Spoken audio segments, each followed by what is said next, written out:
Have you ever wondered what happens when a long-held secret finally comes to light? What if that secret could shatter a family, a marriage, a lifetime of trust? Today, we're diving into a story that asks a tough question.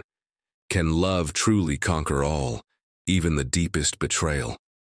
This is the story of Clara and David, a couple whose life looked perfect from the outside, but was hiding a crack that threatened to break everything apart. Clara and David had been married for 15 years.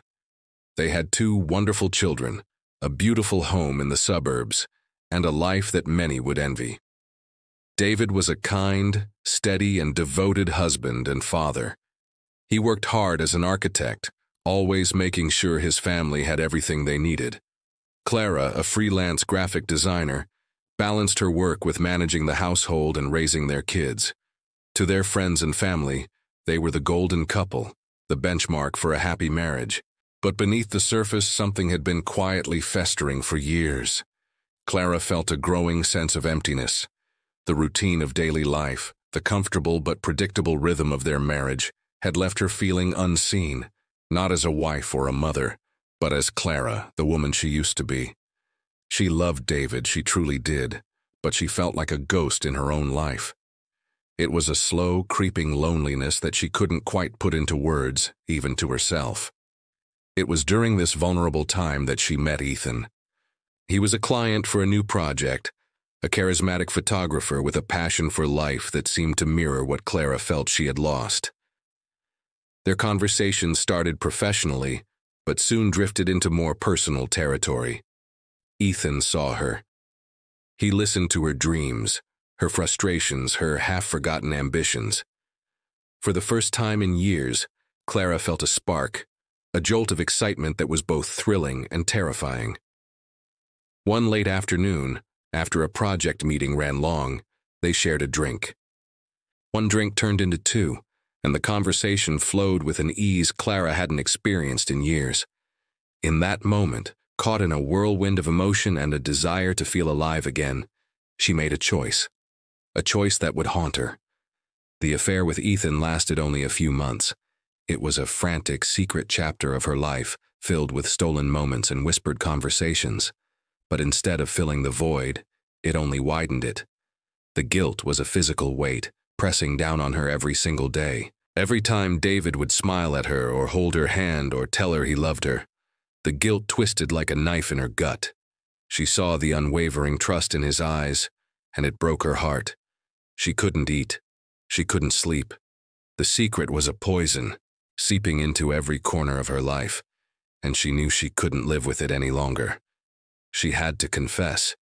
She had to face the consequences, no matter how devastating they might be. She owed David the truth, even if it meant destroying everything they had built together. The day she chose to tell him was a normal Saturday. The kids were at their grandparents' for the weekend. The house was quiet. David was in the living room, reading a book, a picture of calm contentment. Clara's heart was hammering against her ribs so hard she thought he must be able to hear it. Her hands were trembling. She walked into the room, and the look on her face must have told him something was wrong, because he immediately put his book down. "Clara, is everything okay? You look pale." She took a deep breath, the words catching in her throat. "David," she started, her voice barely a whisper, "I need to tell you something, and it's going to be very hard to hear." She sat down opposite him, unable to look him in the eye, and then the words came tumbling out. She told him everything. About feeling lost, about meeting Ethan, about the affair. She didn't make excuses or try to soften the blow. She just laid the ugly, painful truth out between them. With every word, she braced herself for the explosion. She expected shouting, accusations, maybe even him walking out the door forever. When she finally finished, a heavy silence filled the room. It stretched for what felt like an eternity. Clara finally dared to look up at her husband. He wasn't yelling. He wasn't angry. He was just sitting there, his face completely unreadable, his hands clenched in his lap. He looked broken. The silence was worse than any shouting match could have been. It was the sound of their world shattering. She watched as a single tear traced a path down his cheek. Then David finally spoke, and his words were not what she or anyone would have ever expected. His voice was hoarse, filled with a deep, profound sadness. "For how long?" he asked. "Have you been feeling so alone that you thought you had to look for comfort somewhere else?" He didn't ask who or where or why. His first question wasn't about the betrayal itself, but about her pain.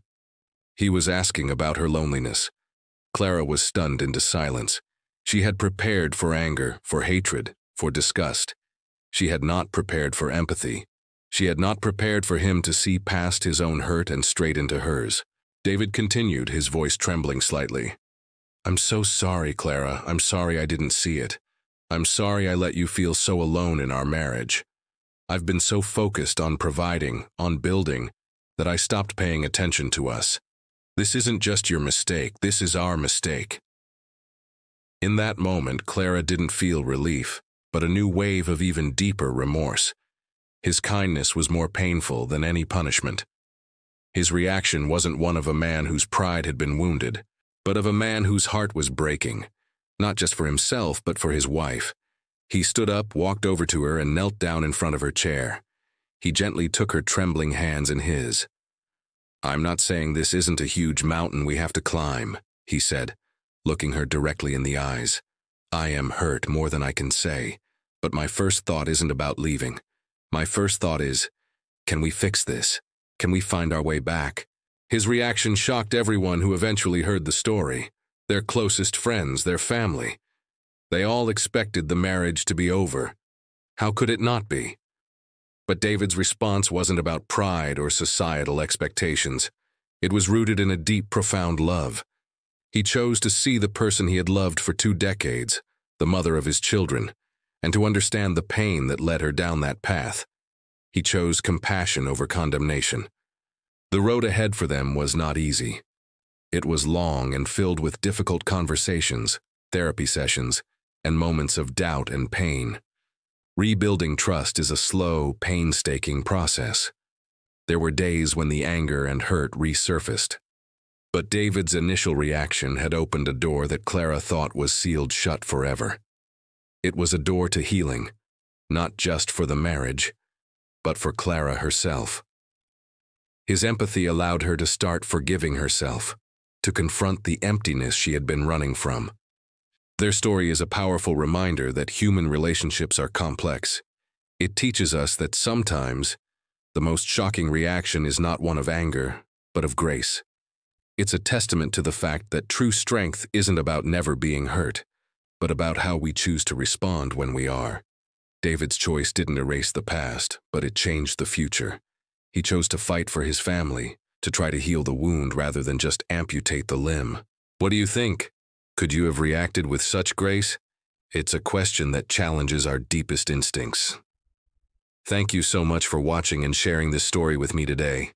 If it resonated with you, please hit that like button and subscribe for more stories that make us think and feel. We'd love to hear your thoughts in the comments below. See you in the next video.